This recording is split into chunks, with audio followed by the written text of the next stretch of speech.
man, it was cold last Saturday as hundreds of people took the polar plunge at Aurora Reservoir. That plunge was the first of 7 plunges over the next few weeks, raising money for Special Olympics Colorado. And I'll be jumping in the water on the 7th at the 7th one in March at Elitch Gardens. So I'm preparing myself. But I got a feeling it's not going to be as cold as it was at Aurora Reservoir. Here to talk about these events and how they help everybody, John Schuke, who is on the board of Special Olympics Colorado, along with his daughter Nadia. Hi, Nadia. Oh, you're on TV. And of course, Dana Russell from Wistara Credit Union, the title sponsor, who makes this all possible. The Polar Plunge as a whole, biggest fundraiser for Special Olympics Colorado. How popular are they? Super popular. We get people from ages 8 to 80 who are out there doing this. It's a great event. All 7 across the state are great events. But on March 11th at Elitch Gardens, it's going to be a great turnout. People really get into it. You see a lot of costumes there. People are out there just having a good time and really enjoying themselves. And Dana, why is this cause so important to Wistara? Well, we are a local credit union, so there is nothing more local than our community, the Special Olympics athletes that are out participating, and all of the funds raised go to support unified sports, which affect every school in our community. So very important to us, and we're very excited. This is our 4th year sponsoring the event. Oh, that is awesome. Yeah. Dana, are you having fun out here? Yeah? Yeah. You're a star today. Isn't that cool? And your outfit's so cute. That was with rabbits. Yeah? Rabbits. With rabbits. Yeah, rabbits. It is with rabbits. I love it. Well, thanks for coming in, guys. And of course, for all this information, if you want to donate, you can log on to thedenverchannel.com and look for the Polar Plunge story on our lifestyle page. And I'm trying to raise some money myself. All right. For my Polar Plunge at Elitch Gardens. So I've been posting on my Facebook page. I'll continue to do that to try to get some fundraising going for me as well and our team. The Reason for a Reason team. I think that's what we're called, Katie. Such a great cause. I'll join in with you. All right, good. I wish it was today that we were maybe doing it in terms of the weather, because our temperatures will be in the low 50s this afternoon all across the Denver metro area. It's going to get even warmer for Sunday. Winds, though, the big story of the day. Talk more about that in our First Alert Action Days coming up after the break. It is 8:18. I love this shot. Looking to the west over Denver, Mount Evans, full of all that fresh snow. More coming, right, Katie? Monday or something like that? Yes, sir. A lot of snow, maybe, so that'll be nice. The mountains have been asking for it, and it's coming. That's good. Another 10 to 18 as of right now. That's what it looks like.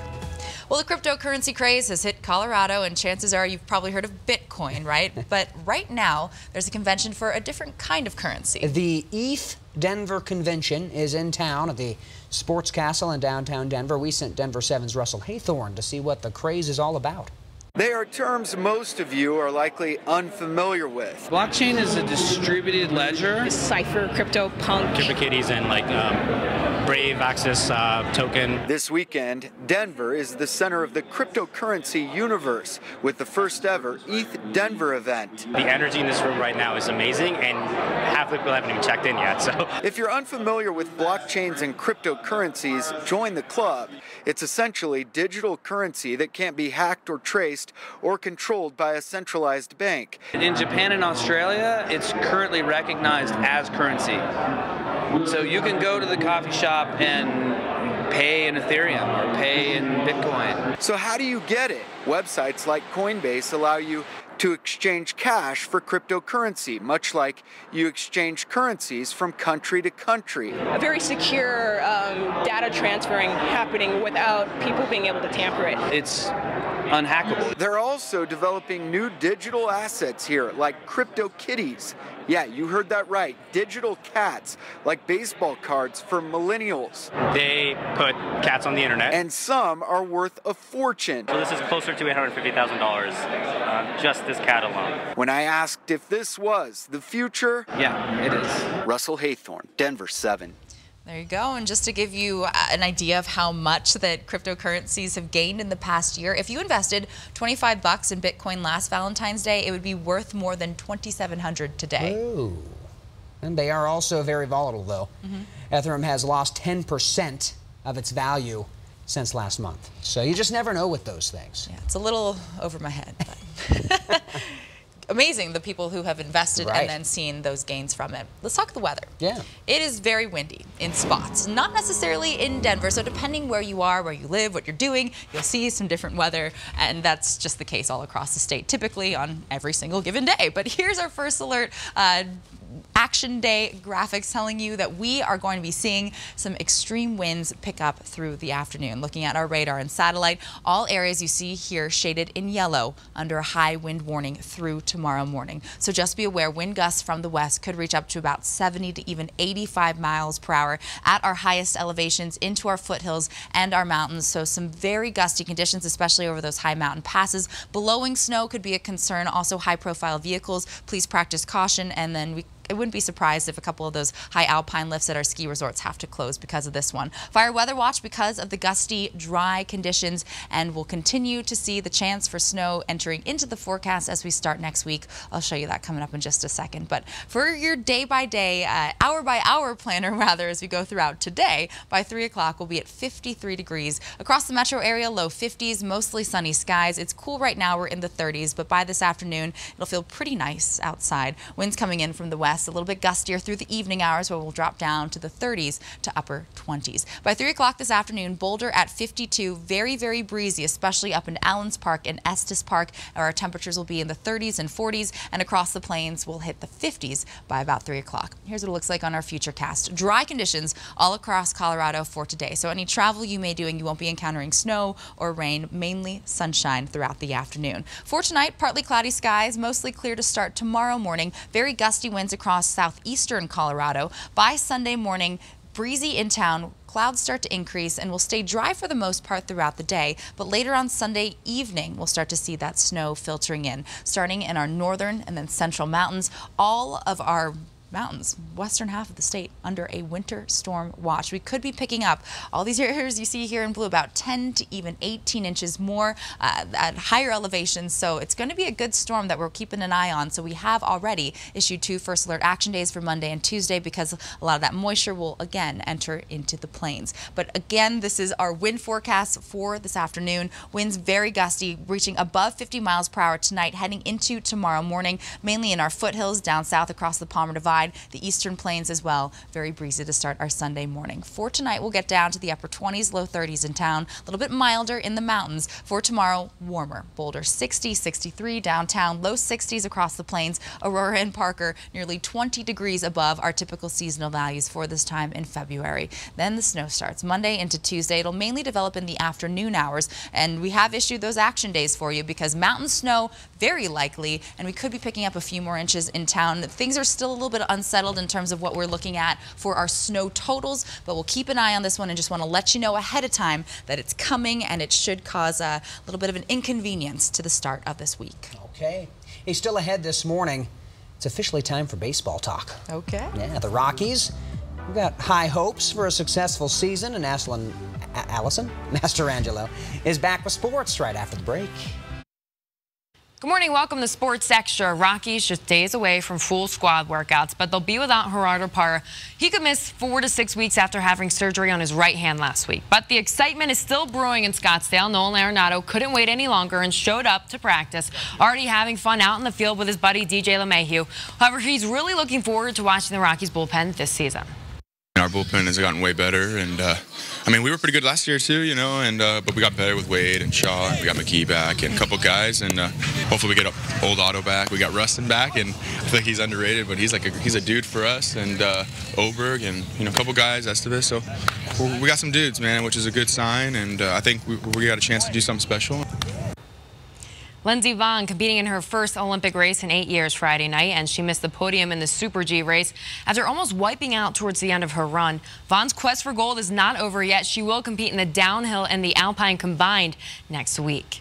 Back here in Colorado, you don't have to be an Olympian to try curling. The Denver Curl Club welcomes everyone to come and try it. It's the only facility dedicated just to curling in Colorado. They have open houses during the Olympics so more people can learn about it, including this weekend. Local curlers tell me it's really fun to play and feels great when you get your rock in the house. It's a little fist bump inside, but usually you don't jump up and down physically. It's just fireworks go off inside. As clashing with the Jets up in Winnipeg. Literally, second period, as down 4-0. A.J. Greer and Dustin Byfuglien, punches and fists flying. Greer trying to be a spark for the Avs, but that fight wasn't enough. Avs fall to the Jets 6-1. That's all for Sports Extra. I hope you go out and have a great day. And we're coming up on 8:30. We've got a lot more ahead for you this morning, including this, a tiny lot worth so much money. And officials in one city are standing by that price tag.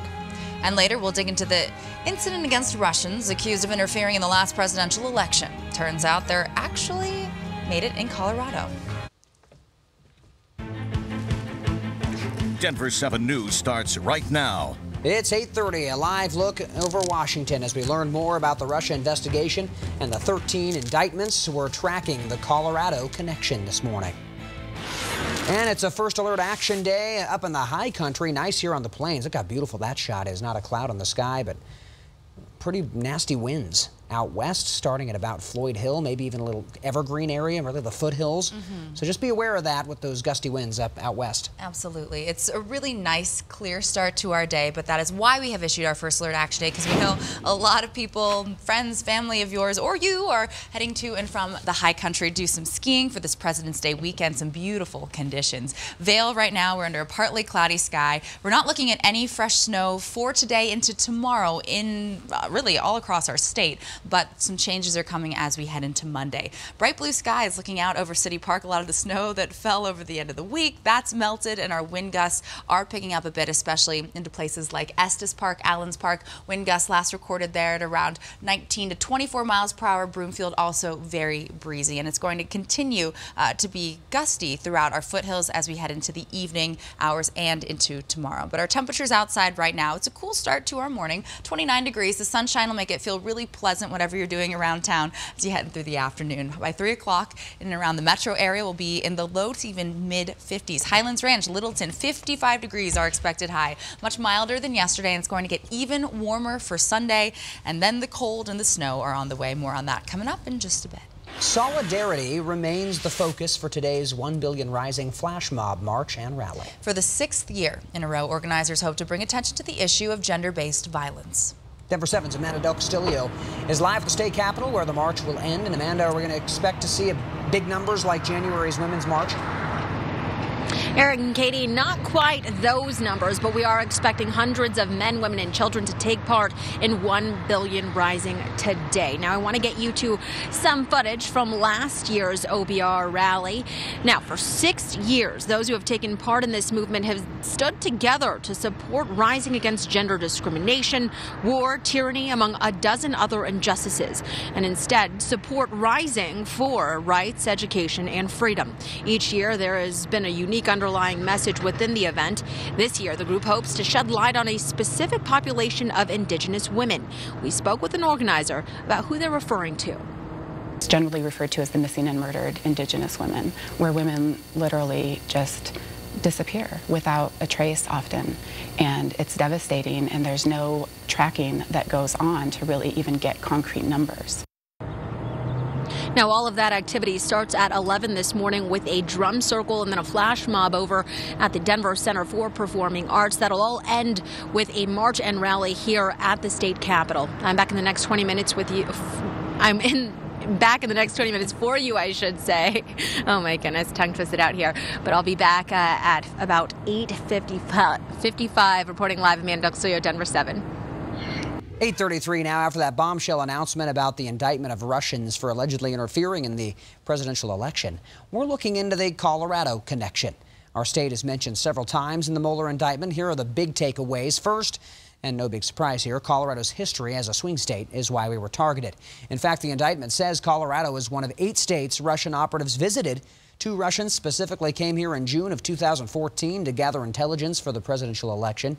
Authorities also believe Russians were told to focus, quote, on purple states like Colorado, Virginia, and Florida, believing their influence could pose a greater impact on the 2016 election. The big question now is, what are we doing to make sure our upcoming elections are safe? We've learned Colorado Secretary of State Wayne Williams was in D.C. yesterday for an unprecedented meeting with Homeland Security.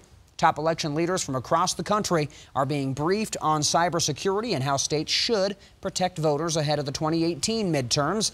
At the Senate Intelligence hearing earlier this week, Dan Coates, the Director of National Intelligence, testified that Russia already views 2016 interference as successful and believes they are potentially targeting our elections again in November. Congressman Mike Kaufman has been concerned about Russia's cyber attacks. He calls the indictments unnerving. Colorado, being a swing state, could be subject to such interventions in the future. This is a threat from the Russian government to the United States to destabilize our political system, and the threat's real, and we need to respond according to it. Congressman Kaufman also introduced new legislation to try and put an end to fake political ads online. It's called the Honest Ads Act and does have bipartisan support.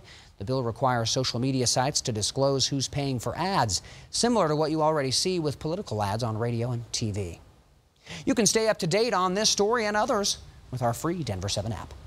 Well, Mitt Romney is already back on the campaign trail, shaking hands, kissing babies, hoping to score Utah's open Senate seat. He attended an event at a Utah college and talked to college students about the issues he's running his campaign on.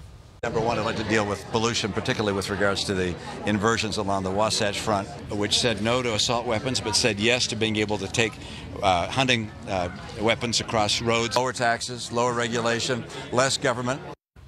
Romney is facing criticism from people who say he's an outsider. He does have a home in Utah, but has never lived in the state for a significant time. Romney is running to replace 83-year-old Senator Orrin Hatch, who announced his retirement early this year. You could have to pay up for your online shopping sprees. The government is considering putting a tax on all of our online purchases. Treasury Secretary Steven Mnuchin says President Trump feels strongly that the government should get a piece of all online sales. The idea has been thrown around in D.C. and state legislatures for years. Several states, including Colorado, already require retailers to collect taxes on online transactions. One man is courting controversy with his campaign giveaway. The Kansas State congressional candidate is offering an AR-15. It's the same weapon that killed 17 people at a high school in Florida recently. But this morning he is standing by his giveaway, saying it was planned well before the attack. I do believe in the Second Amendment. I stand for it in the hard times and the bad times. This is clearly a difficult time for a lot of people. We had that discussion on if we keep it up or take it down. And as a campaign, we decided to keep it up to move forward with the discussion. There's been a lot of backlash on it, but we've also got a lot of support. One social media post yielded more than 1,000 comments calling him tone deaf, saying the giveaway is in poor judgment, while the Marine veteran says the winner will have to be able to legally buy a gun before receiving it. A teenager has apologized for a fire that gutted acres of land in one of Oregon's most popular destinations. The 15-year-old read a letter to the court saying how sorry he was for sparking the fire that burned nearly 50,000 acres. The teenager will not be allowed back into the Columbia River Gorge for years and will be closely monitored by his parents. Now, the judge decided to give the full punishment under Oregon law, saying the devastating consequences of the 15-year-old's actions will be felt for generations to come. So we know that real estate in Denver, it's hot, right? Prices are up, demand is high, but we have nothing on the Bay Area, and that's probably a good thing. Well, we got a question for you. How much do you think this plot of land is worth? It's a quarter acre, empty, on a residential street near a park. The price has gone up $4,000 a day for 2 years. The price tag right now, $5 million. Wow. And the county assessor says it all has to do with demand.